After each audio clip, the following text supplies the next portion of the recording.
Hey, what's going on, everybody? Boilon here, back for another video on Marvel's Strike Force. How are you guys enjoying your overpower? Is anybody overpowering you, especially in the arena? Some of you might be in Alliance War right now. My Warzone does not start until later. I am the final at Warzone 4, and it's probably, maybe by Friday it's going to be that people are really going to start to understand the kind of impact that this is having. Now, I just want to say, from my experiences, it's been very limited so far. I am ranked number 2 still in arena, but there's not a lot of people. I think there's a lot of people not spending anymore in my arena shard, because I was taking a look at the variety of people in here, and like almost nobody in my top 10 have. There's a couple of people with gear tier 20 on. I saw on Null, I saw on Thanos Endgame, but zero of them actually had Odin. Although I did watch some footage of people using Odin in the arena, and it didn't seem like it was that fun. The laser beam, that's what I call it. The basic was almost one-shotting people, doing like something in the realm of like 7 million damage on a crit. It was not a one shot, but it was a shit ton of damage, right? And so I want to talk about this. I want to talk about Overpower. I want to talk about some of the reactions that I've seen online, and some of the statements that Scopely had said about Overpower, whether or not that rings true. So let's boil it down this morning.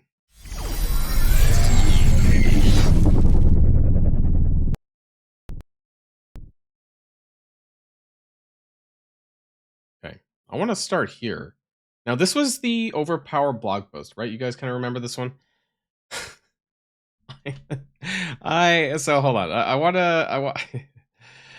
wanna go back. I'm so we're at tier 1, right? We're at tier 1 right now. I am super concerned. If this doesn't get nerfed, I am very concerned. What is gonna happen by the time we get to tier 2 and tier 3? None of this which is made public at this point, they're just calling it a bigger bonus. It's gonna feel fairly strong. I mean, like, let me tell you that tier 1 is already pretty strong. So I don't know what the hell they're going to be doing with tier 2 and tier 3, the biggest bonus of the 3, right? Like, I guess realistically, if you have G20, 105, G20, purple 3, right? That's where the potential, I suppose, of a tier 3 bonus is. So if you are 105, G20, purple 3, sorry, purple 5 is what I meant to say. When that comes out, like, that's where you would overpower someone who, I guess, is none of those, right? To get the tier 3 bonus. But like, I can't even imagine. Like, we're already at 50% damage and focus for 1 overpower. I can't even imagine what tier 2 and 3 is going to be, and what kind of shit show that will be when that comes out. And I know that it's probably not going to be for a while, but they made a statement saying that this is eventually going to come to PvE. And I've said this before, and this is very concerning to me as somebody who really likes PvE content, because I think it's going to hard block you in a lot of ways from min-maxing content in things like raids and things like events and so on. And it's funny because I thought about it some more when it comes to PvE content. Anyways, like, they're kind of already blocking content to some degree when they do purple 3 requirements or gear 19 or gear 20 requirements. And for some reason, that's just more palatable than applying the overpower stuff to PvE characters. I know this is going to be probably like, well, I guess we don't know, right? We don't know how long that's going to be before that comes. But the fact that it's even being entertained is what's concerning to me. So I can't even imagine what tier 3 is going to be. It's going to be a kick in the teeth for a lot of players. So I do want to kind of come back to this part. Strategy is still key, everybody. And there's nothing worse than, being slapped in the face or laser beamed in the face by Odin, have your characters just fallen over and a one shot. So I'm sure you guys really enjoy that. But I really, it's right. It's strategy is still key. Keep that in mind, right? Scopely said so. But I want to talk about this because I do think this is kind of funny. And now that it's out, I want to revisit this a little bit and talk about it. So, though impactful, this new overpower system will not displace synergies, character kit abilities, and counters. Now, this part is a little bit of a concern to me because, counters like, let's say in Alliance War, out of time, right? There was a 4 out of time with against Alpha Flight. Now, given the fact that Alpha Flight is now overpowering out of time, probably, right? You know, like because my alpha flight is gear 19, 100. I haven't really 105 them yet, but they're still going to be overpowering, and I'm probably going to face ones like that I'm not going to be able to use that out of time counter anymore. So a lot of previous counters for war, if you're not keeping them up on the overpower front, aka level 100, gear 19, whatever, purple 3, then you're just not going to be able to do that same counter because 50% damage is quite substantial. And don't think that I'm going to be able to do a lot of the things that I was able to do before. And it makes me wonder whether or not PvP is even more dead to me than I originally thought it was, than it has been. You know, a lot of people who follow my channel know that I'm not super keen on being hardcore about PvP, but this honestly makes me feel like why bother playing? Right? And so I haven't gotten, into Crucible yet, so I don't know what it's going to feel like. I am more offense heavy. That's just kind of how I play typically. But will I be able to do the same thing, or am I just going to get smoked and it's not even going to matter? Like, I guess the fun factor I feel for a lot of players might just be going downhill, and that's the concern. Is that even though this may be temporary, right? I want to acknowledge that part that it might be temporary on the part where like your top meta characters might be temporary until you get gear tier 20 on them. There's a whole raft of characters that you'd be using in Cosmic Crucible and Alliance War that just not everyone is going to be able to keep up on that front in the broader roster scheme. Like, sure, Arena is probably temporary pain, right? You know, you're going to be able to eventually do that, or you should, anyways, because that's important. But as far as the other PvP game modes, I really don't think that everyone's going to be keeping up on the overpower front because there's just too many characters to level up to 105 to gear tier 20, maybe purple 3 as well, right? And so there's going to be overpowering against you, or you against them, I suppose. And so that's going to be an absolute pain in the ass. They're just saying that, theory crafting a strategy is still going to overcome overpower, and I'm skeptical. I'm highly skeptical. Overpower won't guarantee a victory. Maybe it won't, but it's going to make it significantly easier, that's for sure. The amount of advantage that 50% power gives, I can't understate like how much. And the amount of extra stats as well. So I've talked about this in other videos. I want to just, reiterate this. The 50% overpower, that's 50% damage, right? When you apply the unique piece to a new character, you're already getting the 25% damage stat increase because it's caked into the unique item. When it comes to rework characters, that 25% damage, let's just pick Electra, for example. I'm not going to get that 25% damage until I actually take her to gear tier 20. So newer characters have that advantage that if you want to get the damage and HP early on, just equip the unique, and that's fine.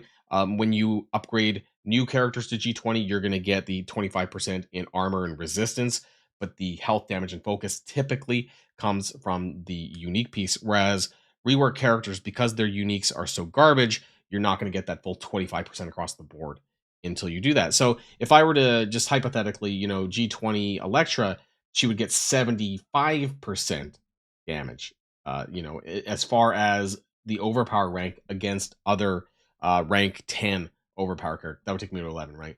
So that's where there would be the difference for that. And the damage stat is anywhere from 50 to 75%, right? So the difference there. So it's not just the 50; it's the extra stats from the gear tier as well.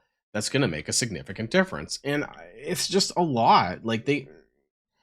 I don't want to say that Scopely could nerf this to 25 because while I would have, while I would welcome that, it also is me just saying that this whole system is okay as long as you nerf it a little bit, and I just think this was wholly unnecessary.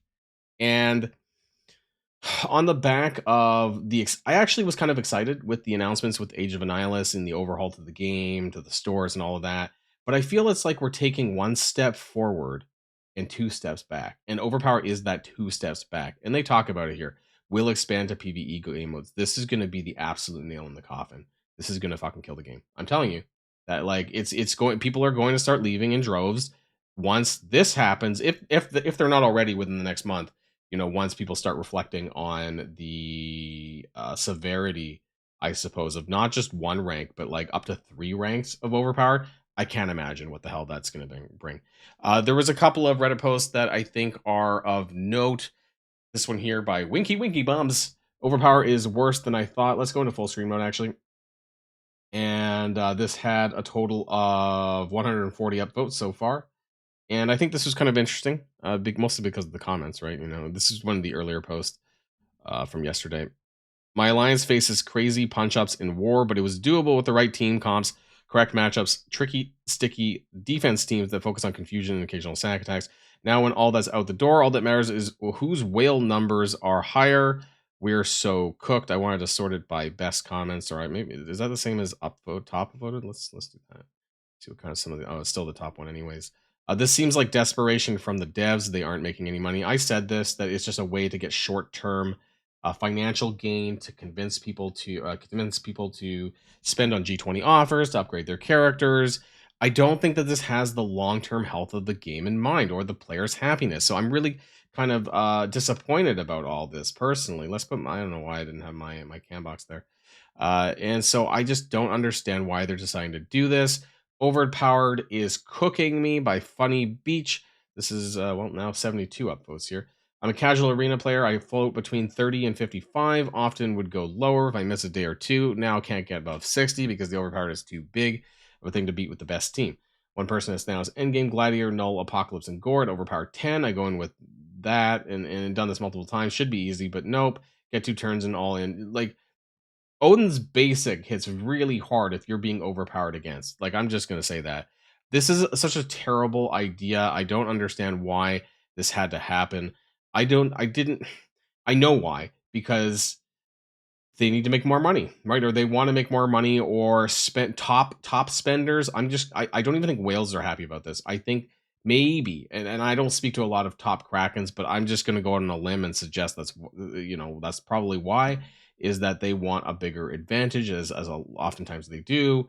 But I don't think a lot of spenders actually wanted this either. So I'm confused as to why this even came about.